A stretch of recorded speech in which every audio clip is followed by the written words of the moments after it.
Hi hello guys, welcome back to my channel. ನಾನು ನಿಮ್ಮ ಪ್ರೀತಿಯ ನಂದಿನಿ ಶರತ್. ಹೊಸ ವರ್ಷಕ್ಕೆ ನಿಮಗೆಲ್ಲ ವೆಲ್ಕಮ್ ಮಾಡ್ತಾ ಇವತ್ತಿನ ವಿಡಿಯೋನ ಸ್ಟಾರ್ಟ್ ಮಾಡ್ತಾ ಇದ್ದೀನಿ. ಫ್ರೆಂಡ್ಸ್, ಇವತ್ತಿನ ವಿಡಿಯೋದಲ್ಲಿ ನಾನು ನಾರ್ಮಲ್ ಡೆಲಿವರಿ ಆಗ್ಬೇಕಾದ್ರೆ ಸರ್ವಿಕ್ಸ್ ಓಪನ್ ಆಗ್ಬೇಕು ಅಲ್ವಾ? ಸರ್ವಿಕ್ಸ್ ಓಪನ್ ಆಗ್ಬೇಕು ಅಂತಂದ್ರೆ ಏನ್ ಮಾಡ್ಬೇಕು ಅಂತ ನಾನು ಇವತ್ತಿನ ವಿಡಿಯೋದಲ್ಲಿ ನಿಮ್ಗೆ ತಿಳಿಸ್ಕೊಡ್ತೀನಿ. ನಾನು ಕೆಲವೊಂದು 5 ಟಿಪ್ಸ್ ನಾನು ನಿಮ್ಗೆ ಹೇಳ್ತೀನಿ. ಈ 5 ಟಿಪ್ಸ್ ನೀವು ಫಾಲೋ ಮಾಡಿ ನಿಜವಾಗ್ಲೂ ನಿಮ್ಗೆ ನಾರ್ಮಲ್ ಡೆಲಿವರಿ ಆಗುತ್ತೆ. ಓಕೆನಾ? ನನ್ನ ಫ್ರೆಂಡ್ಸ್ ಗಳು ಕೂಡ ಇದೇ ಟಿಪ್ಸ್ ನ ಫಾಲೋ ಮಾಡಿ ಅವ್ರಿಗೂ ಕೂಡ ನಾರ್ಮಲ್ ಡೆಲಿವರಿ ಆಗಿದೆ. ಓಕೆನಾ ಫ್ರೆಂಡ್ಸ್, ಮೊದಲಿಗೆ ಹೇಳ್ಬೇಕಾದ್ರೆ ನಾರ್ಮಲ್ ಡೆಲಿವರಿ ಆಗ್ಬೇಕು ಅಂತ ಅಂದ್ರೆ ನಿಮ್ಗೆ ಡಾಕ್ಟರ್ ಏನ್ ಮಾಡ್ತಾರೆ ಅಂದ್ರೆ ಲಾಸ್ಟ್ ಅಲ್ಲಿ ಅಂದ್ರೆ ನಿಮ್ಗೆ ಡೆಲಿವರಿ ಆಗೋದು ಇನ್ನೊಂದು ವೀಕ್ ಅನ್ನುವಾಗ ನಿಮ್ಗೆ ಅದ್ ಕೈ ಹಾಕ್ಬಿಟ್ಟು ನೋಡ್ತಾರೆ. ಓಕೆನಾ? ಅಲ್ಲಿ 2 ಇಂಚು ಓಪನ್ ಆಗಿರ್ಬೇಕು, ಅಂದ್ರೆ 2 ಬೆರಳು ಒಳಗಡೆ ಹೋಗ್ಬೇಕು. ಅಷ್ಟು ಓಪನ್ ಆಗಿದ್ರೆ ನಿಮ್ಗೆ ಖಂಡಿತ ನಾರ್ಮಲ್ ಡೆಲಿವರಿ ಆಗುತ್ತೆ ಅಂತ. 1 ಬೆರಳು ಹೋದ್ರೆ ಅಷ್ಟು ಪಾಸಿಬಲ್ ಇಲ್ಲ ಅಂತ. ಓಕೆನಾ? ಇನ್ನು 1 ಬೆರಳು ಕೂಡ ಹೋಗ್ತಲ್ಲ, ಇನ್ನೂ ಓಪನ್ ಆಗಿಲ್ಲ ಅಂತ ಅಂದ್ರೆ ನಿಮ್ಗೆ ನಾರ್ಮಲ್ ಡೆಲಿವರಿ ಆಗಲು ತುಂಬಾನೇ ಕಷ್ಟ ಆಗುತ್ತೆ ಅಂತ ಅರ್ಥ. ಓಕೆನಾ? ಸೊ ನೀವೇನ್ ಮಾಡ್ಬೇಕು ಅಂತಂದ್ರೆ 7 ಮಂತ್ ಇಂದಾನೆ ನಾನು ಈ 5 ಟಿಪ್ಸ್ ನ ಹೇಳ್ತೀನಿ. ಈ 5 ಟಿಪ್ಸ್ ನ ನೀವು ಫಾಲೋ ಮಾಡಿ 7 ಮಂತ್ ಇಂದ ಫಾಲೋ ಮಾಡಿ ನಿಜವಾಗ್ಲೂ ನಿಮ್ದು ಅದು ಸರ್ವಿಕ್ಸ್ ಓಪನ್ ಆಗುತ್ತೆ. ಲಾಸ್ಟ್ ಅಲ್ಲಂತೂ ನಿಮ್ಗೆ 2.5 ಇಂಚ್ ಅಷ್ಟು ಓಪನ್ ಆದ್ರೆ ಸಾಕು. ಆಮೇಲೆ ನಿಮ್ಗೆ ಸ್ವಲ್ಪ ಪೇನ್ ಬಂದಾಗ 2.5 ಇಂಚ್ ಅಷ್ಟು ಓಪನ್ ಆದ್ರೆ ಸ್ವಲ್ಪ ಟೈಮ್ಗೆ, ಈಗ ಬೆಳಿಗ್ಗೆ ನಿಮ್ಗೆ ಪೇನ್ ಸ್ಟಾರ್ಟ್ ಆಗಿರುತ್ತೆ ಅಂತ ಅನ್ಕೊಳ್ಳಿ, ಅವಾಗ 2.5 ಇಂಚ್ ಓಪನ್ ಆಗಿರುತ್ತೆ. ಇನ್ ಮಧ್ಯಾಹ್ನಕ್ಕೆ ಸ್ವಲ್ಪ ಓಪನ್ ಆಗುತ್ತೆ, ಇನ್ನೊಂದು 4 ಇಂಚ್ 5 ಇಂಚ್ ಓಪನ್ ಆಗುತ್ತೆ. ಇನ್ ಸಂಜೆಗೆಲ್ಲ ನಿಮ್ಗೆ ಆಲ್ಮೋಸ್ಟ್ 8 ಇಂಚು. ಓಕೆನಾ? ಒಂದು ಮಗು ಹೊರಗಡೆ ಬರ್ಬೇಕು ಅಂತ ಅಂದ್ರೆ ಅದು ಸರ್ವಿಕ್ಸ್ ಬಂದು 8 ಇಂಚು ಓಪನ್ ಆಗ್ಬೇಕು. ನಿಮ್ಗೆ ಆಲ್ಮೋಸ್ಟ್ ಸಂಜೆಗೆಲ್ಲ ಡೆಲಿವರಿ ಆಗ್ಬಿಡುತ್ತೆ. ಸೊ ನೀವು ಇದನ್ನ ಈ ಟಿಪ್ಸ್ ಗಳನ್ನ ಫಾಲೋ ಮಾಡಿ. ಓಕೆನಾ? ಸ್ಕಿಪ್ ಮಾಡಿದೇನೆ ವಿಡಿಯೋನ ಎಂಡಿಂಗ್ ವರ್ಗು ನೋಡಿ. ನಾನು ಯಾವ್ದು ಟಿಪ್ಸ್ ಅಂತ ನಿಮ್ಗೆ ಹೇಳ್ತೀನಿ. ಅದಕ್ಕಿಂತ ಮುಂಚೆ ನಿಮ್ಗೆ ಗೊತ್ತಲ್ಲ, ನನ್ನ ಚಾನಲ್ಗೆ ಯಾರ್ಯಾರು ಸಬ್ಸ್ಕ್ರೈಬ್ ಮಾಡ್ಕೊಂಡಿಲ್ಲ ದಯವಿಟ್ಟು ಸಬ್ಸ್ಕ್ರೈಬ್ ಮಾಡ್ಕೊಳ್ಳಿ, ನನ್ನ ಚಾನಲ್ಗೆ ಸಪೋರ್ಟ್ ಮಾಡಿ ಅಂತ ಹೇಳ್ತಾ ಬನ್ನಿ ಇವತ್ತು ತಡ ಮಾಡಿದೇನೆ ಇವತ್ತಿನ ವಿಡಿಯೋನ ಸ್ಟಾರ್ಟ್ ಮಾಡೋಣ.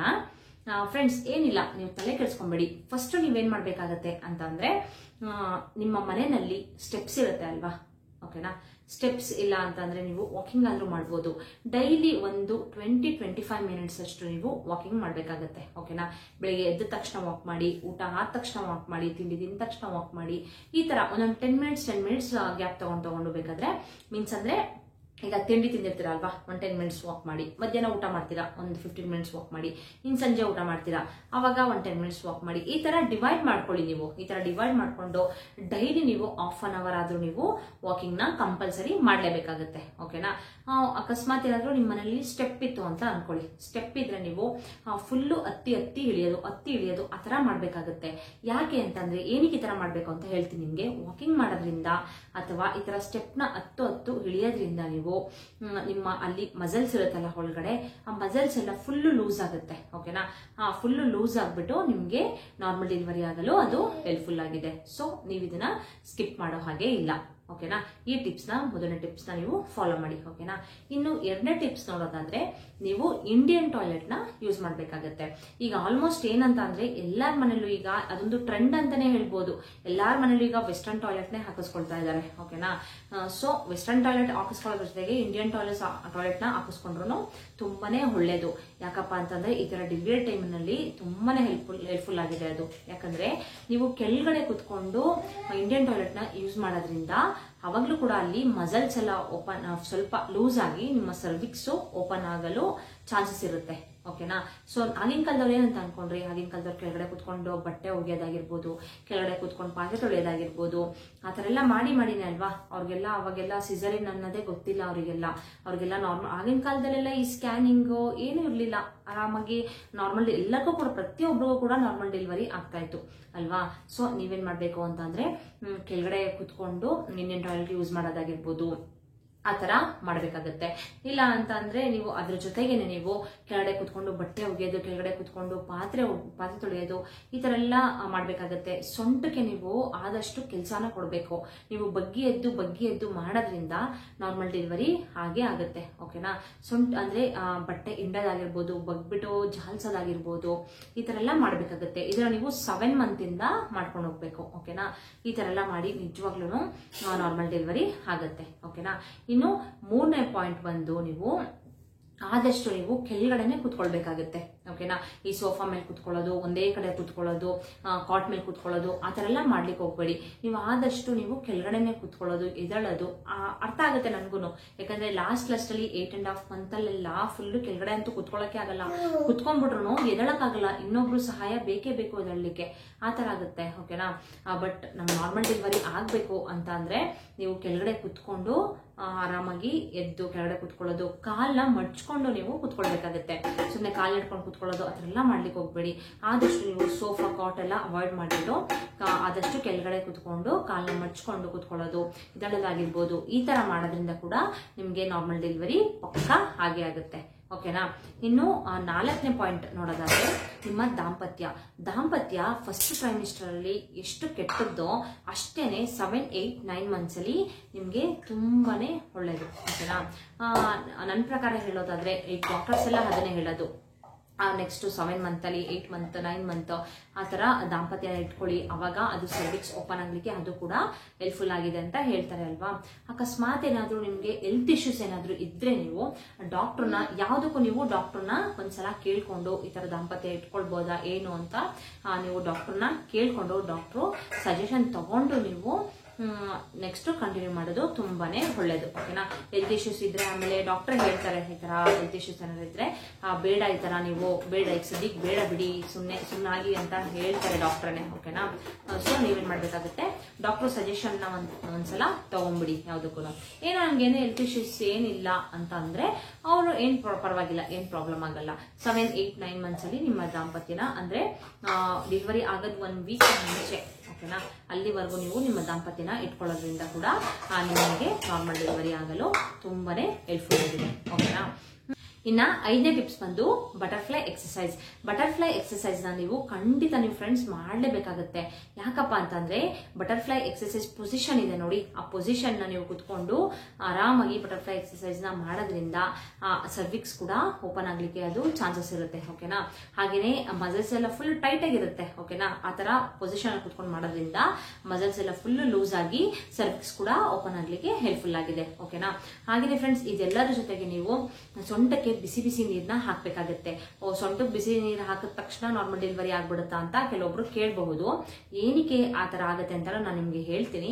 ಸೊಂಟಕ್ಕೆ ಬಿಸಿ ಬಿಸಿ ನೀರು ಹಾಕೋದ್ರಿಂದ ಅಲ್ಲಿ ಒಳಗಡೆ ಇರೋ ಮಸಲ್ಸ್ ಎಲ್ಲ ಫುಲ್ ಟೈಟ್ ಆಗಿರುತ್ತೆ. ಓಕೆನಾ, ಆ ಟೈಟ್ ಆಗಿರೋ ಮಸಲ್ಸ್ ಎಲ್ಲ ಫುಲ್ ಲೂಸ್ ಆಗ್ಬೇಕು, ಹಾಗೇನೆ ಸರ್ವಿಕ್ಸ್ ಕೂಡ ಓಪನ್ ಆಗ್ಬೇಕು ಅಂತಂದ್ರೆ ಸೊಂಟಕ್ಕೆ ನೀವು ಬಿಸಿ ಬಿಸಿ ನೀರ್ನ ಹಾಕ್ಲೇಬೇಕು. ಓಕೆನಾ, ನಿಮ್ಗೆ ಹಾಕೊಳಕ್ ಆಗ್ಲಿಲ್ಲ ಅಂತ ಅಂದ್ರೆ ಅಲ್ಲಿ ಇನ್ನೊಬ್ರು ಸಹಾಯ ತಗೊಳ್ಳಿ. ಓಕೆನಾ, ಇನ್ನೊಬ್ರು ಸಹಾಯ ತಗೊಂಡು ಅವ್ರ ಕೈಲಿ ನೀರ್ನ ಹಾಕಿಸ್ಕೊಳ್ಬೇಕಾಗತ್ತೆ.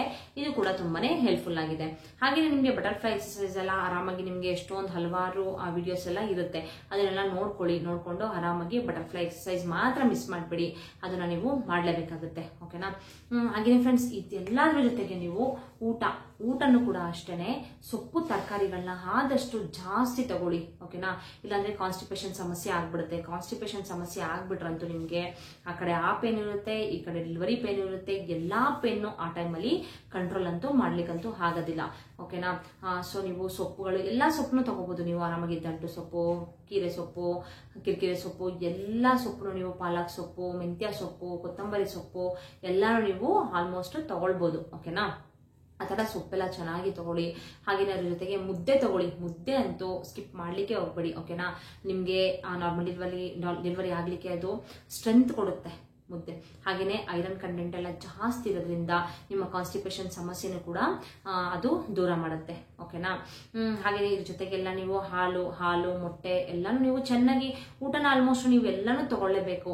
ನೀವು ಬರೀ ಎಕ್ಸರ್ಸೈಸ್ ಮಾಡ್ಬಿಟ್ಟು ಈ ತರ ವಾಕಿಂಗ್ ಮಾಡ್ಬಿಡೋದು, ಇಲ್ಲ ಎಕ್ಸರ್ಸೈಸ್ ಮಾಡ್ಬಿಡೋದು ಆ ತರ ಮಾಡೋದ್ರ ಜೊತೆಗೆ ನೀವು ನಿಮ್ಮ ಫುಡ್ ಕೂಡ, ಯಾಕಂದ್ರೆ ನಿಮ್ಗೆ ಸ್ಟ್ರೆಂತ್ ಬೇಕಲ್ವಾ, ಒಂದು ಮಗುನ ಇರ್ಬೇಕು ಅಂತಂದ್ರೆ ನಮ್ಗೆ ಎಷ್ಟು ಸ್ಟ್ರೆಂತ್ ಬೇಕಲ್ವಾ, ಆ ಸ್ಟ್ರೆಂತ್ ಬೇಕು ಅಂದ್ರೆ ನೀವು ಊಟಗಳನ್ನ ಚೆನ್ನಾಗಿ ತಗೊಳ್ಬೇಕಾಗುತ್ತೆ. ಓಕೆನಾ, ನಾನ್ ವೆಜ್ ತಗೊಳ್ಳೋದಾಗಿರ್ಬೋದು, ಆ ಥರ ಎಲ್ಲ ನೀವು ತಗೊಳ್ಬೇಕು. ನನ್ನ ಫ್ರೆಂಡ್ಸು ಅಷ್ಟೇ ಚೆನ್ನಾಗಿ ಈ ತರ ಎಕ್ಸರ್ಸೈಸ್ ಮಾಡೋದ್ರ ಜೊತೆಗೆ ಚೆನ್ನಾಗಿ ಅವರು ಎಲ್ಲಾ ಊಟನೂ ಜಾಸ್ತಿ ಸೊಪ್ಪು ತರಕಾರಿ ಜಾಸ್ತಿ ತಿಂತಾ ಇದ್ರು. ಅವರು ಹಾಲು ಕುಡಿಯೋದಾಗಿರ್ಬೋದು, ಮೊಟ್ಟೆ ತಿನ್ನೋದಾಗಿರ್ಬೋದು, ಇಲ್ಲ ನಾನ್ ವೆಜ್ ತಿನ್ನೋದಾಗಿರ್ಬೋದು, ಎಲ್ಲಾನು ತುಂಬಾ ಜಾಸ್ತಿ ತಗೊಳ್ತಾ ಇದ್ರು ಅವರು. ಓಕೆನಾ, ನಾನು ನೋಡ್ತಾ ಇದ್ದೆ ಅಂದರೆ ನನ್ನ ಫ್ರೆಂಡಿಗೆ ಆಲ್ರೆಡಿ ಒಂದು 5-6 ಇಯರ್ಸ್ ಮಗು ಇದೆ, ಓಕೆನಾ.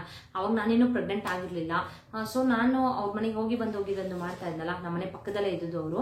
ಸೊ ಅವರು ಏನೇನು ಫುಡ್ ತಗೊಳ್ತಾ ಇದ್ರು, ಹಾಗೇನೆ ಯಾವ ರೀತಿ ಎಕ್ಸಸೈಸ್ ಮಾಡ್ತಾ ಇದ್ರು ಎಲ್ಲಾನು ಕೂಡ ನಾನು ನೋಡ್ತಾ ಇದ್ದೆ. ಬಟ್ ನಾನು ಕೂಡ ಟ್ರೈ ಮಾಡ್ತಿದ್ದೆ ಅದನ್ನ, ಎಕ್ಸಸೈಸ್ ಎಲ್ಲ ಸ್ವಲ್ಪ ವಾಕ್ ಮಾಡೋದು ಆ ಥರ ಎಲ್ಲ ಮಾಡ್ತಾ ಇದ್ದೆ. ಬಟ್ ನನಗೆ ಹಲವಾರು ವಿಡಿಯೋದಲ್ಲಿ ಹೇಳಿದ್ದೀನಿ, ನನಗೆ ಆ ಥರ ಹೆಲ್ತ್ ಇಶ್ಯೂಸ್ ಇರೋದ್ರಿಂದ ನನಗೆ ನಾರ್ಮಲ್ ಡೆಲಿವರಿ ಆಗಲಿಲ್ಲ, ಓಕೆನಾ. ಸೊ ಆದರೂ ಕೂಡ ನಾನು ಟ್ರೈ ಮಾಡಿದೆ, ಈ ಥರ ಎಲ್ಲ ಚೆನ್ನಾಗಿ ತಿನ್ನೋದು, ಈ ಥರ ಎಕ್ಸಸೈಸ್ ಮಾಡೋದು ಎಲ್ಲಾನು ನಾನು ಟ್ರೈ ಮಾಡಿದೆ. ಬಟ್ ಅದು ಹೆಲ್ತ್ ಇಶ್ಯೂಸ್ ಇರೋದ್ರಿಂದ ನನಗೆ ನಾರ್ಮಲ್ ಡೆಲಿವರಿ ಆಗಲಿಲ್ಲ, ಓಕೆನಾ ಫ್ರೆಂಡ್ಸ್. ಹಾಗೆಯೇ ಇದೆಲ್ಲರ ಜೊತೆಗೆ ನೀವು ಚೆನ್ನಾಗಿ ನೀರನ್ನ ಕುಡಿಬೇಕಾಗುತ್ತೆ, ಓಕೆನಾ. ನೀರು ನೀವು ಎಷ್ಟು ಕುಡಿತೀರೋ ಅಷ್ಟೇ ನಿಮಗೆ ಒಳ್ಳೇದು. ಡಾಕ್ಟರ್ ನಿಮಗೆ ಸಜೆಸ್ಟ್ ಮಾಡ್ತಾರೆ ಈ ಥರ ನೀರನ್ನ ಜಾಸ್ತಿ ತಗೊಳ್ಳಿ. ಯಾಕಂತಂದರೆ ನಿಮ್ಮ ಮಗುವಿನ ಸುತ್ತ ನೀರು ಜಾಸ್ತಿ ಇದ್ದಷ್ಟು ತುಂಬಾನೇ ಒಳ್ಳೇದು. ಮಗು ಫ್ಲೋಟಿಂಗ್ ಆಗಲಿಕ್ಕೆ ಅದು ಹೆಲ್ಪ್ಫುಲ್ ಆಗಿದೆ, ಓಕೆನಾ. ನೀರಂತೂ ನಿಮ್ಮ ಮಗು ಸುತ್ತ ನೀರು ಕಮ್ಮಿ ಆಗಿಬಿಟ್ರೆ ಸುಮ್ಮನೆ ಪ್ರಾಬ್ಲಮ್ಸು, ಓಕೆನಾ. ನೀವು ಆದಷ್ಟು ನೀರು ತಗೊಳ್ಳಿ. ನೀರು ಕುಡಿದು ಬೇಜಾರಾಗುತ್ತೆ ಅನ್ನೋರು ನೀವು ಮಜ್ಜಿಗೆನೂ ಕೂಡ ತಗೊಳ್ಬೋದು. ಡೈಲಿ ಒಂದು 20 ಗ್ಲಾಸ್ ಅಷ್ಟು ತಗೊಳ್ಬೇಕಾಗುತ್ತೆ. ನಾನು ಅಷ್ಟೇ ಒಂದೊಂದು ದಿನ ಬರೀ ನೀರು ಕುಡಿಯೋಕ್ಕೆ ಬೇಜಾರಾದಾಗ, ಇಲ್ಲ ಅಂತಂದ್ರೆ ಈ ತರ ಬಾಡಿ ಬೇರೆ ತುಂಬಾ ಹೀಟ್ ಆಗ್ತಿತ್ತು ಆ ಟೈಮಲ್ಲಿ. ಸೊ ನಾನೇನ್ ಮಾಡ್ತಿದ್ದೆ ಅಂತ ಅಂದ್ರೆ ಆದಷ್ಟು ಒಂದು 4 ಗ್ಲಾಸ್ ಮಜ್ಜಿಗೆ ತಗೊಳ್ಳೋದು. ಇನ್ ಮಿಕ್ಕಿದ್ದ ಗ್ಲಾಸ್ ಅಲ್ಲಿ ಒಂದು 20 ಗ್ಲಾಸ್ ಅಲ್ಲಿ 4 ಗ್ಲಾಸ್ ಮಜ್ಜಿಗೆ, 16 ಗ್ಲಾಸ್ ನೀರ್ನ ತಗೊಳ್ತಾ ಇದ್ದೆ ನಾನು, ಓಕೆನಾ. ನೀವು ಎಷ್ಟು ನೀರ್ನ ತಗೊಳ್ತಿರೋ ಅಷ್ಟೇನೆ ತುಂಬಾ ಒಳ್ಳೇದು, ಓಕೆನಾ ಫ್ರೆಂಡ್ಸ್. ಹಾಗೇನೆ ಫ್ರೆಂಡ್ಸ್, ನಾನು ನಾರ್ಮಲ್ ಡೆಲಿವರಿ ಆಗಬೇಕು ಅಂತ ಅಂದ್ರೆ ಏನೇನು ಫುಡ್ ನ ತಗೊಳ್ಬೇಕು ಅಂತ ನಾನು ಆಲ್ರೆಡಿ ಒಂದು ವಿಡಿಯೋನ ಮಾಡಿ ಹಾಕಿದ್ದೀನಿ, ಓಕೆನಾ. ಅದನ್ನ ಒಂದ್ಸಲ ಚೆಕ್ ಮಾಡ್ಕೊಳ್ಳಿ. ಹಾಗೇನೆ ನಾನು ಅದನ್ನ ಡಿಸ್ಕ್ರಿಪ್ಷನ್ ಅಲ್ಲಿ ಲಿಂಕ್ ಕೂಡ ಕೊಡ್ತೀನಿ, ಹಾಗೇನೆ ಎಂಡ್ ಸ್ಕ್ರೀನ್ ಅಲ್ಲೂ ಕೂಡ ಅದನ್ನ ಕೊಟ್ಟಿರ್ತೀನಿ, ಹೋಗ್ಬಿಟ್ಟು ಅದನ್ನ ಚೆಕ್ ಮಾಡ್ಕೊಳ್ಳಿ. ನಿಮಗೆ ಈ ಟಿಪ್ಸ್ ಎಲ್ಲ ಇಷ್ಟ ಆಗಿದ್ರೆ ದಯವಿಟ್ಟು ಒಂದು ಲೈಕ್ ಕೊಡೋದನ್ನ ಮರಿಬೇಡಿ. ಹಾಗೇನೆ ಎಲ್ಲರಿಗೂ ಶೇರ್ ಮಾಡಿ. ಎಷ್ಟೊಂದು ಜನಕ್ಕೆ ಈ ತರ ಟಿಪ್ಸ್ಗಳೆಲ್ಲ ಗೊತ್ತಿರೋದಿಲ್ಲ ಅಲ್ವಾ. ಆಲ್ಮೋಸ್ಟ್ ಅವ್ರಿಗೆಲ್ಲ ಯೂಸ್ ಆಗುತ್ತೆ, ಓಕೆನಾ. ಶೇರ್ ಮಾಡೋದ್ರಿಂದ ನಾವೇನು ಕಳ್ಕೊಳ್ಳಲ್ಲ ಅಲ್ವಾ. ಸಬ್ಸ್ಕ್ರೈಬ್ ಮಾಡ್ಕೊಳ್ಳೋದ್ರಿಂದ ನಾವೇನು ಕಳ್ಕೊಳ್ಳಲ್ಲ ಅಲ್ವಾ. ನಮ್ಗೆ ಏನ್ ಗೊತ್ತು ಅದನ್ನ ನಾವು ಇನ್ನೊಬ್ರಿಗೆ ಹೇಳ್ಬೇಕು, ತಿಳಿಸ್ಕೊಡ್ಬೇಕು, ಓಕೆನಾ. ಸೊ ಎಲ್ಲರಿಗೂ ಶೇರ್ ಮಾಡಿ. ನಿಮ್ಗೆ ಯಾವ್ದಾದ್ರು ಬೇರೆ ತರ ವಿಡಿಯೋಸ್ ಬೇಕು ಅಂತ ಅಂದ್ರೆ ನೀವು ಕಮೆಂಟ್ ಮುಖಾಂತರ ತಿಳಿಸಿ, ನಾನು ಅದನ್ನ ಮಾಡ್ಲಿಕ್ಕೆ ಟ್ರೈ ಮಾಡ್ತೀನಿ ಅಂತ ಹೇಳ್ತಾ ಇವತ್ತಿನ ವಿಡಿಯೋ ನಿಮ್ಗೆ ಯೂಸ್ಫುಲ್ ಆಯ್ತು ಅಂತ ಅನ್ಕೊಳ್ತಾ ಇವತ್ತಿನ ವಿಡಿಯೋನ ಇಲ್ಲಿಗೆ ಎಂಡ್ ಮಾಡ್ತೀನಿ. ಮತ್ತೆ ನೆಕ್ಸ್ಟ್ ಹೊಸ ವಿಡಿಯೋದೊಂದಿಗೆ ಸಿಗ್ತೀನಿ. ಅಲ್ಲಿವರೆಗೂ bye bye, take care, have A nice day.